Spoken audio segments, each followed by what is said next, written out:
بسم اللہ الرحمن الرحیم۔ عزیز دوستو، میں ہوں ارشد شیر اور آپ دیکھ رہے ہیں شیر ٹی وی۔ تمام دیکھنے اور سننے والوں کو میری طرف سے السلام علیکم۔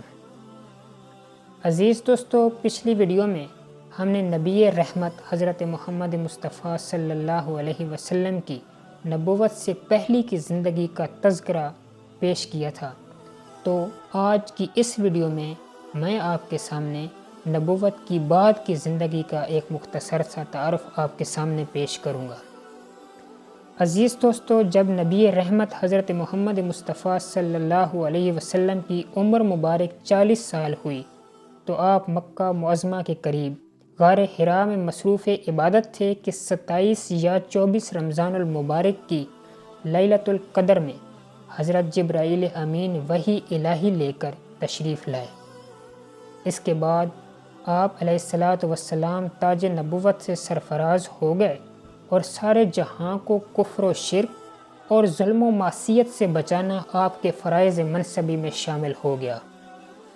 آپ علیہ السلام نے 13 سال مکہ معظمہ میں فرائض رسالت انجام دیے۔ اس راہ میں آپ کو شدید مصائب برداشت کرنے پڑے۔ اس کے بعد آپ نبی صلی اللہ علیہ وسلم نے مدینہ طیبہ کو ہجرت فرمائی اور وہاں 10 سال تک اشاعت تبلیغ و اسلام کی ذمہ داریاں پایا تکمیل تک پہنچاتے رہے۔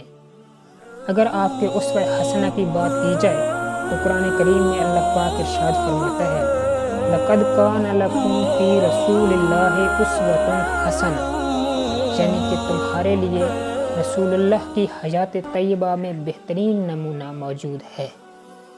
عزیز دوستو، انبیاء کرام صلوات اللہ علیہم کی زندگیوں میں ہر طرح کے نمونے موجود ہیں، مگر مثالی اور قابل تقلید زندگی جو تمام شعبہ زندگی پر محیط ہو، وہ صرف اور صرف نبی امی صلی اللہ علیہ وسلم کی مبارک اور پاکیزہ زندگی ہے، جس میں صلح، جنگ و فکر، سلطنت و دولت، حشمت و جہاں، حکمرانی و ازدواج و تجرد و خدا اور بندوں کے تعلقات و حاکمیت، محکومیت و سکون و غضب، جلوت و خلوت، جلال و جمال، یعنی زندگی کے ہر پہلو کے متعلق عملی مثال مل سکتی ہے۔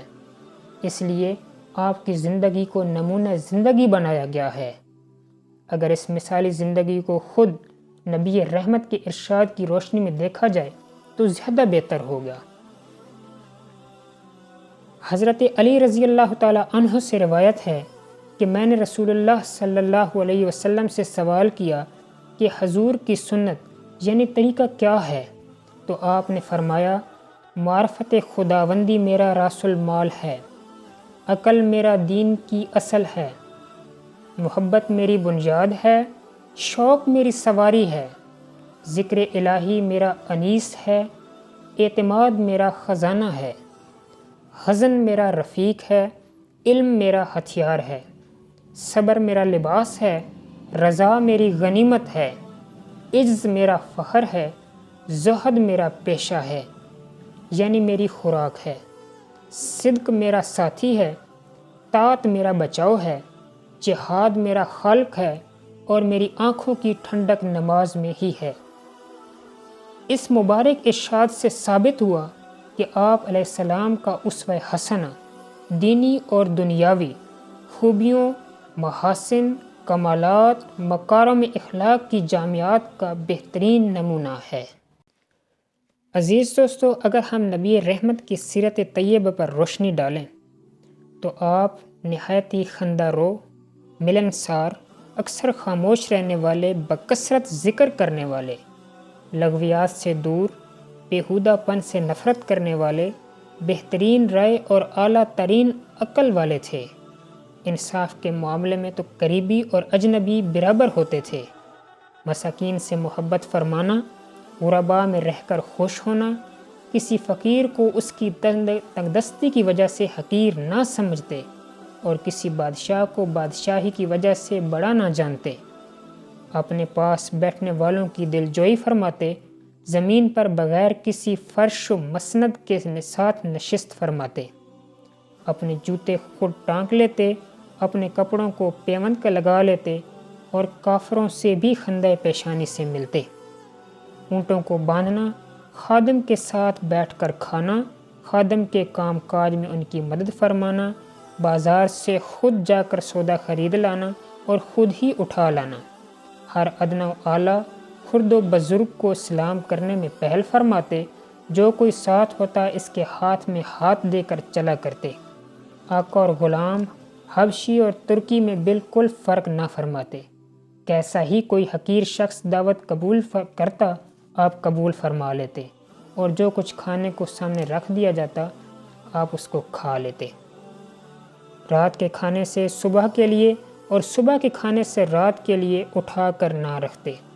آپ نیک جو کریم الطبع کشادہ رو تھے، چہرے پر مسکراہٹ ہمیشہ کھلتی رہتی تھی، ہر ایک پر رحم فرماتے، کسی سے کچھ طمع نہ رکھتے اور سر مبارک کو جھکا کر رکھتے۔ عزیز دوستو، 23 سالہ دور نبوت میں آپ نے اللہ تعالیٰ کے تمام احکامات اپنی امت تک پہنچا دیے۔ آپ کی پوری زندگی ہمارے لیے ایک بہترین نمونہ ہے۔ آپ کا آخری خطبہ حجت الوداع تھا، جس کے بعد آپ نے یہ محسوس فرما لیا تھا کہ شاید آپ کے وصال کا وقت قریب آ گیا ہے۔ مکہ معظمہ سے واپسی پر نبی کریم بیمار ہوئے اور یہی بیماری مرض موت ثابت ہوئی، اور یہ مرض بھی عجیب تھی، ایک طرف یہ بیماری تھی اور ایک طرف خیبر میں جو یہودی عورت نے آپ کو زہر دی تھی اس کا اثر تھا، لہٰذا موت اور شہادت کا امتزاج تھا۔ ماہ سفر کی آخری تاریخوں میں مرض کا آغاز ہوا، پھر کبھی افاقہ اور کبھی اضافہ ہوتا رہا، تاہم 11 دن تک باوجود اس کے مسجد میں تشریف لا کر نمازیں پڑھاتے رہے۔